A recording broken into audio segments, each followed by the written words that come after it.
रिया bathtub में बैठी अपने फोन पर कुछ देख रही थी। तभी उसने बाथरूम की खिड़की से बाहर किसी अजनबी को अपने घर के लॉन में देखा। वो धीरे धीरे बाथरूम की ओर बढ़ रहा था। उसे फौरन अजीब सा एहसास हुआ। उसने तेजी से कपड़े पहने और पुलिस को कॉल करने जा ही रही थी कि तभी लाइट चली गई। फोन भी ऑफ हो गया।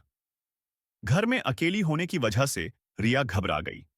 वो दौड़कर दूसरी मंजिल की बालकनी में गई और जोर से चिल्लाने लगी कि उसने पुलिस को बुला लिया है, ताकि डराकर उस आदमी को हटाया जा सके। फिर जल्दी से अंदर आकर दरवाजा लॉक कर लिया। जैसे ही उसने सभी खिड़कियां और दरवाजे चेक कर लिए, थोड़ी राहत महसूस हुई। उसने चार्जर लगाया और फोन को चार्ज करने लगी, लेकिन उसे यह नहीं पता था कि वो अजनबी अब दरवाजे तक पहुंच चुका था। शुक्र है कि उसके घर की खिड़कियों पर सिक्योरिटी फिल्म लगी थी। अंदर से बाहर देखा जा सकता था, लेकिन बाहर से अंदर नहीं। रिया एक कोने में बिना आवाज किए छुप गई। कुछ देर निगरानी करने के बाद वो आदमी वहां से चला गया, लेकिन असल में वो पीछे वाले गेट से अंदर घुसने का रास्ता ढूंढ रहा था। तभी रिया को याद आया कि उसने बैक डोर लॉक करना भूल गई है। वो भागी और ऐन वक्त पर ताला लगा दिया, बस 1 सेकंड पहले। वो आदमी अब लगातार घर के अंदर झांक रहा था। रिया का दिल तेजी से धड़कने लगा। उसने सारे रास्ते चेक करने शुरू किए। उसे लगा कि खतरा टल गया है, लेकिन ये उसकी भूल थी। असल में उस आदमी ने आसपास की मोबाइल नेटवर्क लाइन ही काट दी थी, ताकि कोई पुलिस को न बुला पाए। रिया पूरी तरह से टूट गई थी, लेकिन अब हाथ पर हाथ रखकर बैठना मुमकिन नहीं था। तभी उसकी नजर सीलिंग पर लगे स्मोक अलार्म पर गई। उसने सोचा अगर इसे ट्रिगर कर दिया जाए तो फायर ब्रिगेड आ सकती है।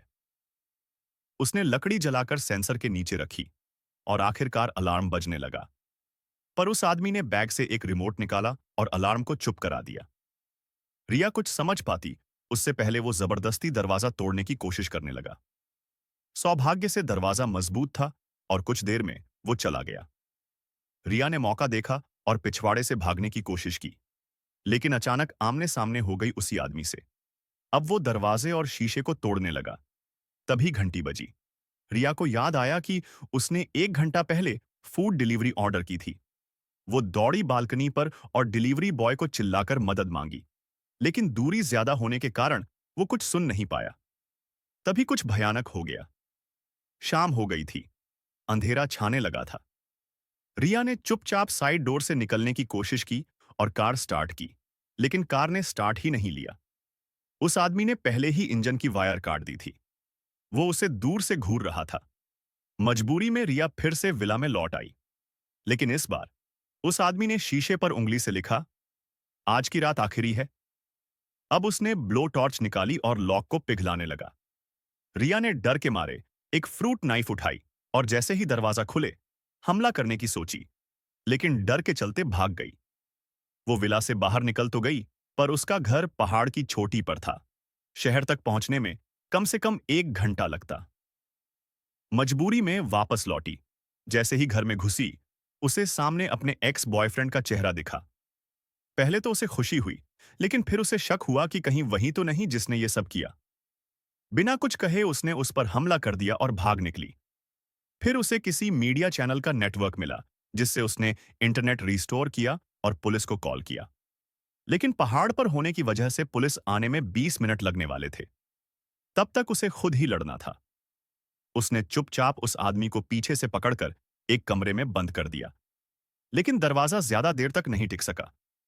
रिया ने पूरे घर की बिजली काट दी। अंधेरे में वो आदमी दिशा भूल गया। तभी रिया चाकू लेकर पीछे से हमला करने ही वाली थी कि उसका फोन अचानक बज उठा। उसकी योजना फेल हो गई। तभी बाहर कुछ गिरने की जोरदार आवाज आई। डर के मारे वो आदमी भाग गया, लेकिन भागते हुए फिसलकर नीचे गिरा और सिर पर चोट लगने से मर गया। पुलिस आई तो रिया को यकीन नहीं हुआ। मरने वाला आदमी उसका एक्स बॉयफ्रेंड ही था। लेकिन सवाल यह था कि उसने ऐसा क्यों किया। रिया ने पड़ताल की तो पता चला कि उसके पिता ने कुछ दिन पहले उसके नाम एक बहुत बड़ी बीमा पॉलिसी ली थी और सीसीटीवी फुटेज भी उसी ने हटवाई थी। रिया जब उनके ऑफिस गई तो सारा सच सामने आया। कंपनी घाटे में थी और कर्ज में डूबी थी। बीमा के पैसे चाहिए थे। असल में उस रात रिया का एक्स बॉयफ्रेंड सिर्फ मोहरा था। प्लान उसके पिता का था। उन्होंने ही उसे फुसलाकर घर बुलाया और रिया को मारने की साजिश रची। रिया ने सामने से कुछ नहीं कहा। उसने एक डिनर प्लान किया और अपने पिता को जहरीली शराब पिला दी। उन्होंने मरने से पहले सब कुछ कबूल किया। प्लान पूरी तरह से काम कर गया। रिया ने पिता पर भी बीमा करवा रखा था।